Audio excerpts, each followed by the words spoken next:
Jonathan Harker's Journal. 25 June. Morning. No man knows till he has suffered from the night how sweet and how dear to his heart and eye the morning can be. When the sun grew so high this morning that it struck the top of the great gateway opposite my window, the high spot which it touched seemed to me as if the dove from the ark had lighted there. My fear fell from me as if it had been a vaporous garment which dissolved in the warmth.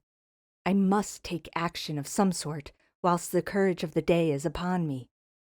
Last night, one of my post-dated letters went to post, the first of that fatal series which is to blot out the very traces of my existence from the earth. Let me not think of it. Action! It has always been at night time that I have been molested or threatened, or in some way in danger or in fear. I have not yet seen the Count in the daylight. Can it be that he sleeps when others wake, that he may be awake whilst they sleep? If I could only get into his room! But there is no possible way. The door is always locked. No way for me. Yes, there is a way, if one dares to take it. Where his body has gone, why may not another body go? I have seen him myself crawl from his window. Why should I not imitate him and go in by his window? The chances are desperate, but my need is more desperate still. I shall risk it. At the worst, it can only be death, and a man's death is not a calf's, and the dreaded hereafter may still be open to me. God help me in my task. Goodbye, Mina, if I fail. Goodbye, my faithful friend and second father. Goodbye, all. And last of all, Mina. Same day, later.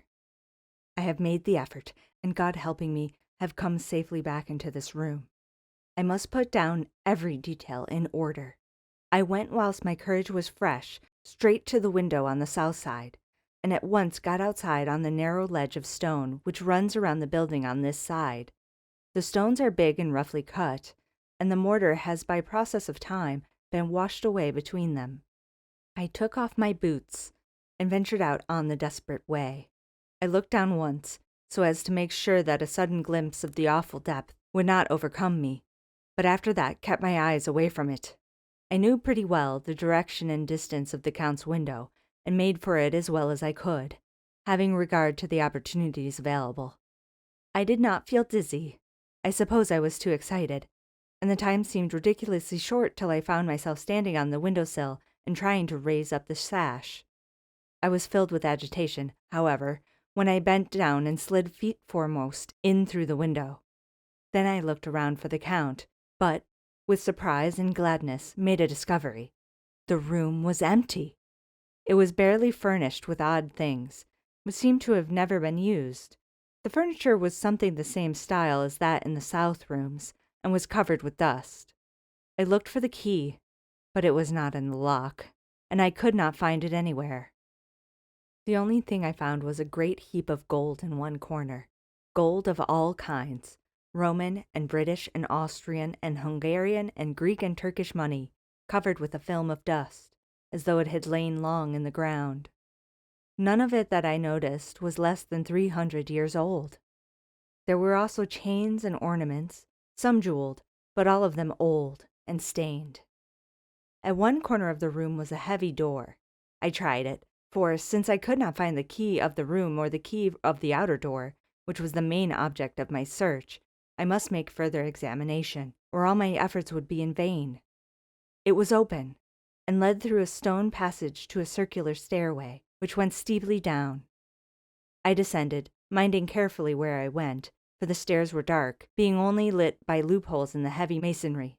At the bottom there was a dark, tunnel-like passage, through which came a deathly, sickly odor, the odor of old earth newly turned. As I went through the passage, the smell grew closer and heavier. At last I pulled open a heavy door which stood ajar, and found myself in an old, ruined chapel, which had evidently been used as a graveyard.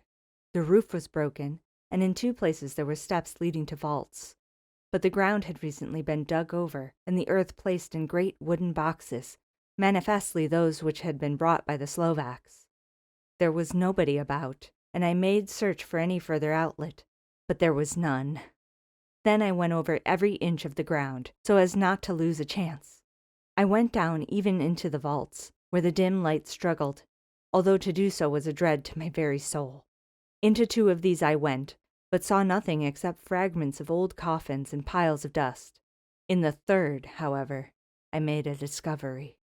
There, in one of the great boxes, of which there were 50 in all, on a pile of newly dug earth, lay the Count. He was either dead or asleep. I could not say which, for the eyes were open and stony, but without the glassiness of death, and the cheeks had the warmth of life through all their pallor. The lips were as red as ever, but there was no sign of movement, no pulse, no breath, no beating of the heart. I bent over him and tried to find any signs of life, but in vain. He could not have lain there long, for the earthy smell would have passed away in a few hours. By the side of the box was its cover, pierced with holes here and there. I thought he might have the keys on him, but when I went to search I saw the dead eyes, and in them, dead though they were, such a look of hate, though unconscious of me, or my presence, that I fled from the place, and leaving the Count's room by the window, crawled again up the castle wall. Regaining my room, I threw myself panting upon the bed, and tried to think.